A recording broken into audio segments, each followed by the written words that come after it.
네, 단순한 뉴스를 넘어서 이슈에 대해서, 섹터에 대해서 깊게 얘기하는 시간이에요. 스페셜리스트인데요. 키움증권 이한결 애널리스트 오셨어요. 방산 얘기하려고 합니다. 어서 오십시오. 네, 안녕하십니까. 조방원 혹은 조선방산 전력기기까지 포함해서 사실 계속 가나? 이제 다른 쪽으로 가나? 이 관심이 네. 굉장히 많거든요. 그러려면 사실은 업황이나 이걸 들여다보면 네. 스스로 판단을 좀 하실 수 있을 텐데요. 국내 방산업체들이 이제는 뭐 조선업체처럼 수주산업처럼 된 느낌을 받는 게 많아요. 네, 맞습니다. 그렇게 네. 보면 이제 상반기 수주 성과 또 하반기에 있을 수 있는 수주 가능성 좀 얘기해 주세요. 우선 이제 방산 같은 경우 상반기 수주 성과는 좀 양호했던 걸로 좀 파악이 되고 있고, 네. 상반기에만 이제 인도향 K9 계약이 좀 체결이 됐고, 네. 그 외에도 이제 필리핀 쪽 해서 FA50 약 1조 정도 수주가 완료가 됐습니다. 네. 그리고 아직 이제 사인까지는 안 나왔지만 이제 폴란드향 K2 2차 계약, 현대 로템의 K2 2차도 어느 정도 계약 마무리 단계로 좀 알려져서. 그거 마무리 다 끝난 거 아니에요? 네, 아직 최종 사인은 남았으니까. 그렇군요. 네, 항상 네. 우리가 언론만 보면 그렇다니까. 기사를 보면 2차 됐다 지나면 축복 끝나고 끝난 줄 알았는데 어쨌든 간에 최종 사이닝은 아직 남아있군요. 네, 거의 완료된 걸로 좀 보여서 네, 상반기에는 이제 뭐 기대할 만한 거의 10조 이상 정도의 수주가 좀 된 걸로 근데 수주가 폴란드 됐고. 거는 사인하게 되면 이제 하반기로 반영될 거 아니에요? 반영은 3분기로. 하반기인데, 네, 맞습니다. 네. 예, 뭐. 그리고 이제 뭐 올해 하반기에 좀 남아서 기대해 볼 네. 만한 것들은 국내 일단 관점에서는 LCM의 이제 양산 계약이 좀 남아 있고, 네. LIG 넥슨이나 이제 하나 에어로스페이스 시스템이 좀 참여를 하고 있는 사업이고요. 네. 그 외에도 지금 이제 뭐 루마니아의 장갑차나 전차 사업 등이 좀 올해 좀 추진이 될 걸로 좀 기대를 하고 있고, 중동 쪽으로도 이제 수리온 사업이 좀 진행이 되고 있습니다. 그래서 이런 부분이 수리온 헬기. 예, 수리온 네, 헬기, 네. 헬기 쪽 사업들이 좀 카이에서 진행이 하는 되고 거죠, 있습니다. 그러면? 예, 맞습니다. 네, 예. 예, 카이에서 하고 있고, 그래서 이런 부분들이 하반기에도 좀 계속 남아 있어서 여전히 좀 기대감을 가지고 좀 하반기를 좀 끌고 갈 수 있을 것 같다. 네. 이렇게 좀 보고 있습니다. 그러면 지금은 사실 뭐 전차 같은 경우는 폴란드 쪽에 뭐 상당히 정말 엄청난 국가적인 수준을 해냈는데 유럽 쪽이 더 열릴 가능성이 얼마나 있느냐? 그다음에 유럽 외 지역에 말씀하신 뭐 중동이나 이런 쪽에 아프리카나 혹은 이제 동남아시아나 좀 늘어날 수 있는 가능성은 실제로 어느 정도일까요? 유럽 같은 경우도 지금 네. 방위비 지출을 계속 늘리고 있고, 네. 결국은 이제 러시아와의 좀 직접적으로 좀 긴장감, 이제 대치 상황이 좀 고조되고 있기 때문에 네. 특히 동유럽이나 이제 이런 지역을 중심으로 방위비에 대한 이제 투자가 계속 확대될 거다라고 좀 보고 있고, 네. 그 과정에서 이제 국내 업체들이 뭐 현지 생산이나 이런 부분을 담당하면서 유럽에 대한 이제 포션도 점점 증가할 거다라고 좀 판단을 하고 있고요. 네. 내년도에는 또 이제 중동 쪽에서 이런 대규모 사업에 대한 기대감도 좀 여전히 남아 있다라고 좀 보고 있습니다. 지금 중동 같은 경우는 특히 이제 지상 무기 체계, 이제 뭐 전차나 장갑차, 자주포, 이제 로켓, 다연장 로켓 같은 이런 제품에 대해서, 이런 무기 체계에 대해서 굉장히 좀 보유 수량이 많은데, 이 중에서도 이제 노후 무기에 대한 교체만으로도 상당히 좀 큰 규모의 사업들이 좀 나올 거다라고 좀 기대를 하고 있고요. 그래서 네. 관련해서는 하나 에어로스페이스나 현대 로템 같은 경우가 이제 지상 무기 체계와 좀 연관이 있는 상황이고, 근데 뭐 그 외에 지금 중동을 타깃으로 하는 사업 같은 경우는 이제 한국항공우주도 이제 수리온 사업이나 이제 헬기 쪽이나 KF-21 같은 경우도 지금 중동 국가들과 좀 마케팅을 하고 있는 걸로 좀 알고 있어서 네. 이 부분에 대해서도 좀 기대해 볼 만한 요인들이 남아 있고요. 그리고 이제 중동 쪽에서는 특히 중요한 게 이제 이런 미사일과 관련된 이제 방공망 체계, 이제 미사일 방어 체계가 좀 중요한데, 네. 여기에 대해서도 지금 LIG 넥슨이나 하나 에어로스페이스, 하나 시스템이 함께하고 있는 뭐 천궁2나 이제 올해 LCM이 이제 국내 양산이 나오게 되면 네. 향후 뭐 수출까지도 좀 기대해 볼 만한 것들이 있어서, 그래서 중동 쪽에서 이런 방공망 체계에서 국내 이제 방산 업체들이 가지고 있는 다양한 무기 체계에 대해서 이 중동 지역에 좀 관심이 많기 때문에 네. 내년에는 이 중동 쪽에서 좀 좋은 소식들이 많이 있지 않을까 좀 기대하고 있습니다. 말씀하신 뭐 K9이나 혹은 뭐 전차나 미사일이나 이런 거 실제로 우리 업체들이 만들어내고 있는데 그 방공망 시스템 이런 쪽은 저는 이제 언뜻 생각하기에 뭐 하나 시스템 이런 쪽만 생각나는데 그런 쪽으로도 국내 말씀하신 기업들이 글로벌한 역량을 가지고 있어요? 아니면 그런 쪽은 조금 실제 무기 만드는 거랑 편차가 좀 있나요? 어떻습니까? 충분히 지금 글로벌 역량은 이제 가지고 있다라고 예. 좀 판단을 하고 있고요. 뭐 천궁2 같은 경우는 지금 중동 쪽으로 이제 세 개 국가, 이제 UAE와 사우디, 이라크 쪽으로 이제 수출이 이미 되기도 했고, 네.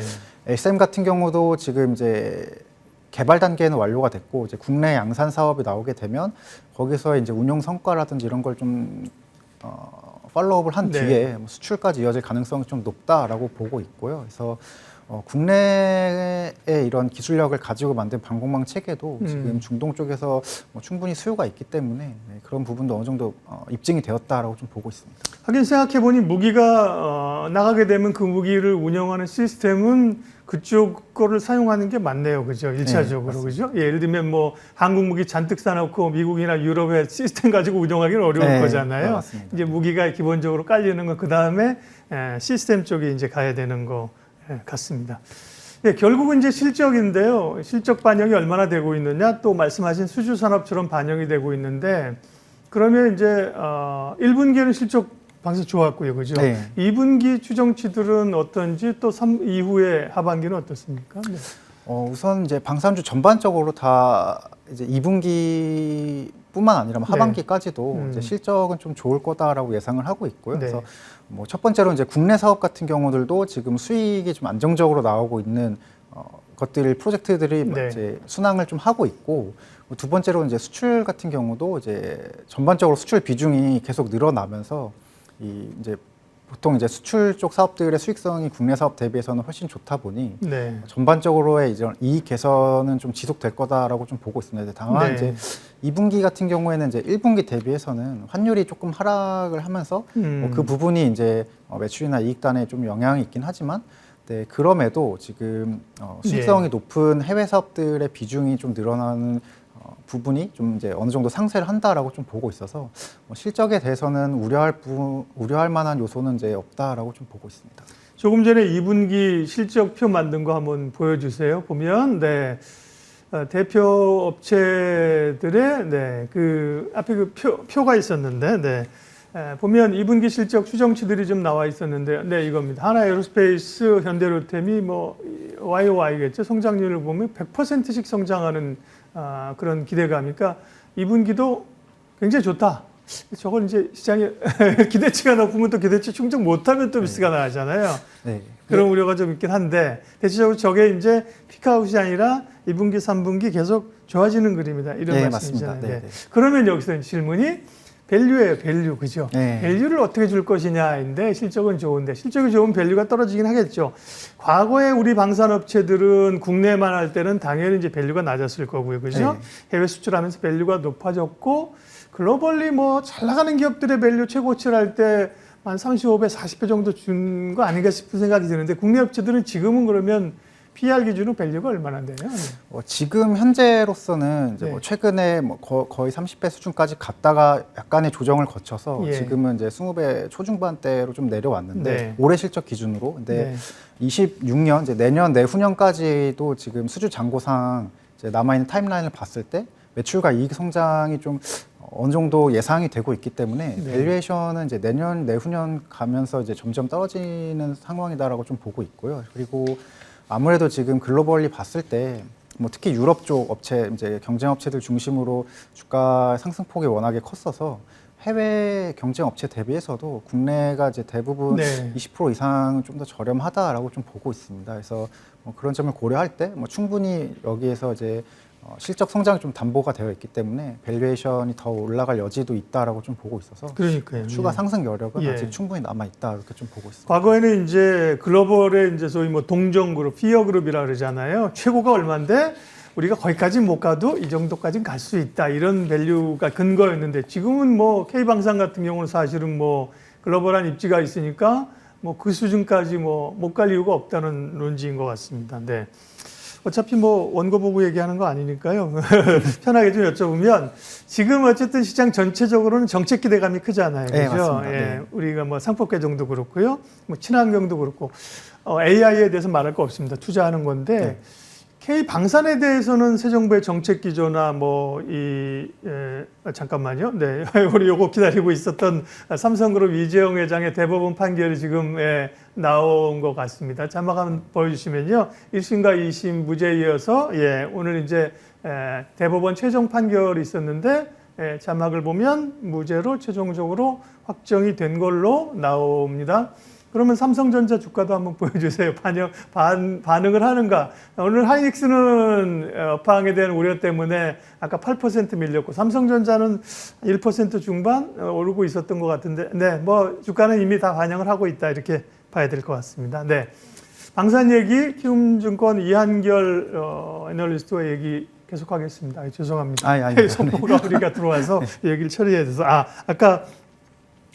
뭘 여쭤봤냐면 새 정부 정책이죠. 네, 맞습니다. 방산에 대한 새 정부의 어떤 되게 잘하고 있다 칭찬은 많이 하던데 대통령은 그렇죠. 실제로 그럼 추가적인 지원이나 이런 아젠다나 이런 게 있을 수 있겠느냐? 어때요?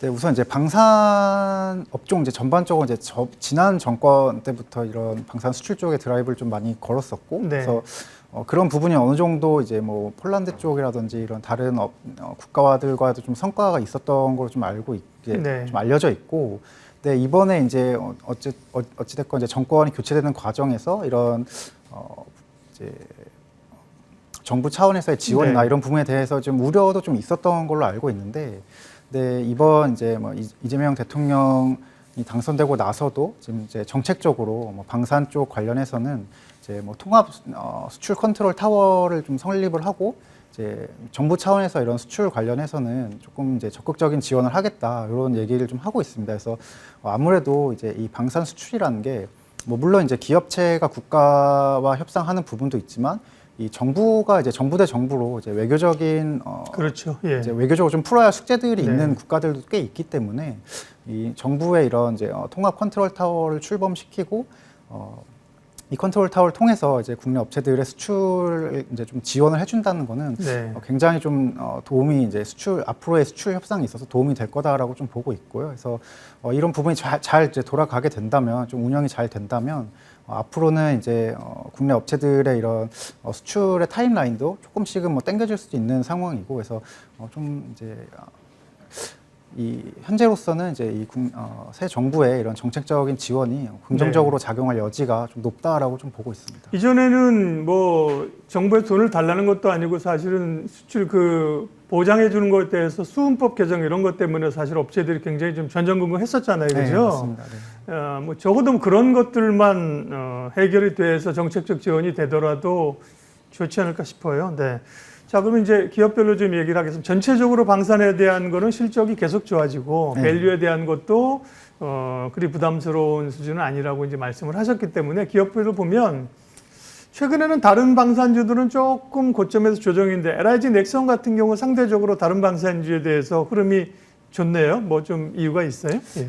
크게 이제 두 가지 이유로 좀 보고 있는데 이제 첫 번째로는 이제 실적 관점에서 말씀을 드리면, 우선 이제 1분기 때 어닝 서프라이즈가 나왔고, 그 어닝 서프라이즈의 배경으로는 이제 국내 쪽의 양산 사업들의 수익성이 굉장히 좀 안정적으로 관리가 됐고, 그래서 수익성이 좀 좋아지면서 어닝 서프라이즈가 나왔습니다. 근데 이러한 기조 자체가 사실 1분기에만 해당되는 게 아니라 2분기, 3분기, 내년, 내후년으로 갈수록 이 국내 양산 사업들이 좀 안정적으로 깔리는 상황에서 앞으로는 이제 해외 매출에 대한 이런 포션도 올라갈 것이기 때문에 전체적으로 이익 개선이 좀 계속 될 것 같다라는 기대감이 이제 우선 작용했을 수 있고, 그리고 두 번째로는 이제 아무래도 이제 LIG 넥슨의 이제 취급하는 무기 품목이 유도 무기라든지 이런 방공망 시스템이라든지 이런 부분이기 때문에 최근에 이 이스라엘과 이란의 전쟁 과정에서 이런 미사일에 대한 이제 위협이 좀 굉장히 많았었고, 그러다 보니까 이제 기존의 중동에서 이제 천군 같은 방공망 시스템을 도입을 했는데 이 부분이 좀 더 확대될 수 있을 거다라는 기대감이 좀 많이 작용을 했다. 그래서 실적과 이런 이제 중동발 전쟁 모멘텀, 이 두 가지 요소가 좀 어우러져서 주가를 좀 크게 이끌었다라고 좀 보고 있습니다. 네. LIG 넥슨이 상대적으로 최근에 좀 강한 거고요. 물론 이제 하나 에어로스페이스 같은 경우도 조정인 듯 조정 아닌 듯 또 방산주 최근에 좀 강합니다. 한국 항공우주에 대한 뉴스도 많이 나오고, 그러면 방산주 내에서 우리 이한결 위원님 최선호주는 뭐예요? 저는 이제 최선호주로는 현대 로템을 좀 말씀을 드리고 있고, 네. 네, 마찬가지로 이제 실적 측면에서도 이제 올해 이제 1차 계약이 어느 정도 마무리되고, 지금 이제 2차 계약이 이제 곧 이제 사인을 네, 네. 할 것 같은데, 네, 거의 된 걸로 이제 보이는 2차 거고. 계약을 네. 이제 마무리 그래서 시장에서 2차까지 끝났으니 이제 끝 아니야? 네. 뭐 이런 시각이 있는데 그렇지 네, 않습니까? 그래서 실적을 네. 이제 2차 계약이 마무리됐기 때문에 네. 이제 26년, 27년의 실적에 대한 우려들도 이제 많이 좀 덜어진 상황이고, 그리고 이제 2차 계약이 사실 이제 워낙에 규모가 크다 보니까 거의 네. 9조 원 규모로 이제 규모가 크다 보니까 뭐 올해는 이제 끝 아니냐라는 좀 얘기도 많은데 이제 네. 사실 근데 그 이후로도 뭐 하반기나 이제 뭐 내년까지를 봤을 때 루마니아 쪽 전차 사업이라든지 그다음에 뭐 슬로바키아 쪽에서도 지금 폴란드에서 생산하는 K2 PL 버전에 대한 관심을 좀 유지를 하고 있고, 네. 그리고 중동에서도 지금 전차 쪽에 이런 교체 사업들이 나올 게 좀 의미 있는 규모가 있습니다. 그래서 최소 수백 대 정도의 이 전차 이제 교체 사업이 나올 걸로 좀 보고 있어서 올해 같은 경우 이제 로템이 중동을 타깃으로 이제 K2에 대한 이런 성능을 좀 개량하는 작업을 좀 하고 있고, 내년부터는 이제 중동 쪽 마케팅을 좀 본격적으로 시작할 걸로 예상이 되고 있기 때문에 이런 부분이 계속 좀 주가를 끌어갈 동력이 될 수 있다라고 좀 보고 있어서 로템 좀 가장 선호하고 있습니다. 근데 이제 그렇게 막 수주가 늘어나는 것만큼 실제로 이걸 만들 수 있어요. 이게 뭐 제조업 공장처럼 사실은 라인 빠르게 증설하고 만들 수 있는 것도 아니지 않을까도 싶은데 로템의 그런 늘어나는 물량을 감당할 캐파는요? 캐파는 지금 충분히 이제 증설 작업을 좀 진행 중인 상황이고요. 그래서 예. 방산 같은 경우는 사실 이제 로템은 이제 체계 종합 업체로서 이제 최종적인 조립을 담당을 하고 있고, 네. 가장 이제 방산 캐파에서 가장 핵심적으로 중요한 부분은 결국 이 부품에 대한 조달이 원활해야 되는데, 그렇죠. 이 예. 로템의 밸류체인 전반적으로 거쳐서 뭐 엔진이 됐던 이제 그 다른 이제 부체계가 됐던 이제 이런 부품 업체들의 증설이 좀 이어지고 있습니다. 그래서 그런 부분이 이제 내년 내후년 정도에 마무리가 되면 이제 로템도 이제 뭐 충분히 이제 증설이 가능하다라고 좀 보고 있고요. 그래서 뭐 최종적으로는 지금 현재 이 생산 캐파에서 큰 폭으로 이제 생산량이 더 늘어날 수 있다 이렇게 좀 보고 있습니다. 네. 현대로템은 대략 이제 20만 원 지금 밑에 있는데요. 그러면 뭐 밸류나 목표가는 현대로템은 위원님은 어느 정도 잡고 계신 거예요? 마지막으로인데. 예, 요거는 아직 이제 업데이트가 좀 안 돼 있어가지고. 아, 네. 네, 그러면 추가적인 자료 낼 때 네, 보도록 하겠습니다. 네, 어쨌든 방산주에 대한 지금 사실은 좋은 건 아는데 예, 많이 오른 거라는 부담감들을 이제 실질적인 방산의 내용들 기업별로 이제 본 거예요. 그 중에서는 탑픽을 현대 로템을 꼽으셨고요. 말씀하신 것처럼 아마 리포트를 준비하고 계신 것 같습니다. 그죠? 그러면 이제 가격이나 이런 것들은 추가적으로 나중에 참고하면 될 것 같습니다. 오늘 스페셜리스트 방산 얘기 깊게 했습니다. 키움증권 기업분석팀 이한결 애널리스트 함께 했습니다. 고맙습니다.